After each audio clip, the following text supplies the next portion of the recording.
Olá, amigos do Café com Radiologia. Hoje vamos discutir esse artigo sobre infartos de fronteira. Vamos mostrar um pouquinho da fisiopatologia e as características de imagem.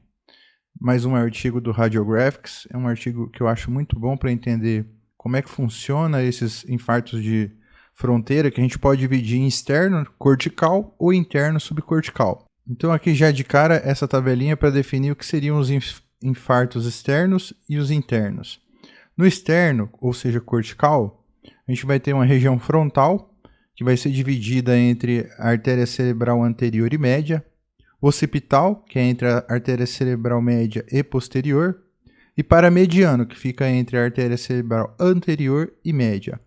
E as zonas internas subcorticais, que vai ser principalmente com os núcleos lentículo-estriados, né, e a artéria cerebral anterior, e também a artéria recorrente de Helbner.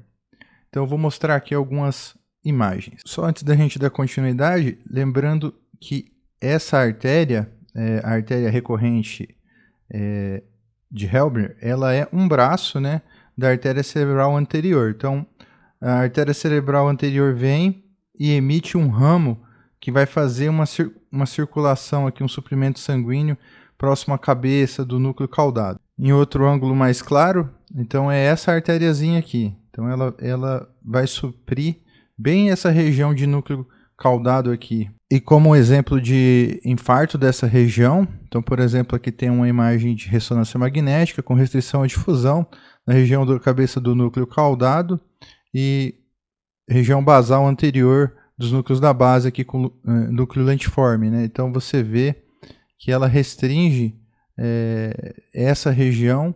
Você pode pensar que é um infarto relacionado à artéria recorrente de Helbner. Agora, esse talvez seja o principal quadro da apresentação, que aonde tem aqui em azul, a gente pode considerar que seja cortical. Você vê que pega periférico, né, e transicional. Então, é só imaginar a anatomia. Essa região frontal aqui, triangular anterior, é da cerebral anterior. Aqui fica a cerebral média. Então, entre a cerebral média, né, lobo frontal aqui, e temporal, com a parte paramediana frontal, tem uma região de menor vasculatura. Essa região de menor vasculatura transicional pode inferir no menor fluxo sanguíneo por vários motivos, choque cardiogênico, o próprio doença aterosclerótica, e aí vai fazer infarto nessas regiões. Posteriormente, a gente vai ter aqui a ACM, né, e também a região de circulação posterior. Então, outra zona cortical de infarto de zona de fronteira. Também temos uma região mais alta, que seria entre a artéria cerebral média e a artéria cerebral anterior, pegando uma região de faixa aqui cortical.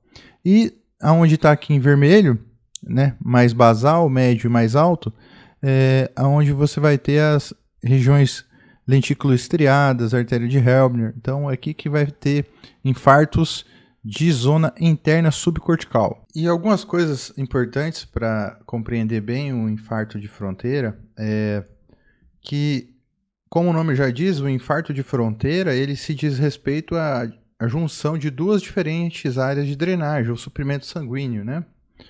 Portanto, essas regiões elas vão corresponder a aproximadamente 10% de todos os infartos encefálicos. Então, de 1 a cada 10 pacientes tem um tipo de infarto desse, então é importante entender bem ele.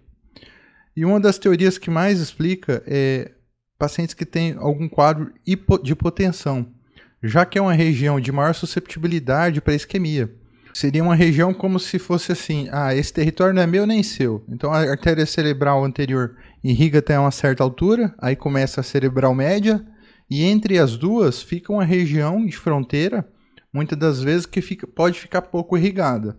Então seria uma das potenciais explicações para ocorrer esse tipo de infarto. Nesse quadro a gente tem os 3 principais territórios relacionados às zonas corticais externas de infartos de fronteira. Então na imagem A nós temos aqui a zona cortical anterior, onde a gente tem um corte coronal de ressonância magnética mostrando um alto sinal aqui, em flare.